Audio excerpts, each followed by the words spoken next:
শেহতীয়াভাৱে কোনোবা এজনে মোক এই কথাটো আমাৰ তাতে কৈ গ'ল যে মানে একদম বন্ধু কালিলৈকে এতিয়া শত্ৰু সেইবোৰ এছপেক্টে কিন্তু এজন মানুহক মানে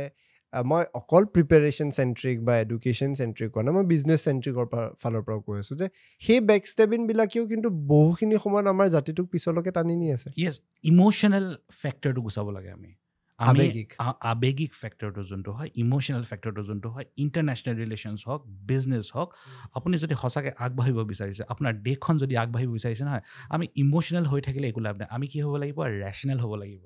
আমি আমাৰ মাথাটো ইউজ কৰিব লাগিব কাৰণ আমি জীয়াই থাকিব লাগিব তো এইটো আমি কওঁ ছেল্ফ প্ৰিজাৰ্ভেশ্যন বুলি কওঁ আমি নিজে জীয়াই থাকিব লাগিব ৰাইট ইয়াত ইম'চনেল হয় একো লাভ নাই ইয়াতে চ' এইটো আমি যেতিয়া আমি লাইফত বা জীৱনত হওক বা এতিয়া ইণ্টাৰনেশ্যনেল ৰিলেশ্যনৰ কথা যিহেতু পাতি আছোঁ বিজনেছ হওক ঠিক আছে ইম'চনেল হয় বৰ এটা বেছি কাম নহয় আমি ৰেচনেল হ'ব লাগিব আমি কোনটো সময়ত কোনটো কাম কৰিলে ঠিক হয় আমি সেইটো আইডেণ্টিফাই কৰিব লাগিব আমি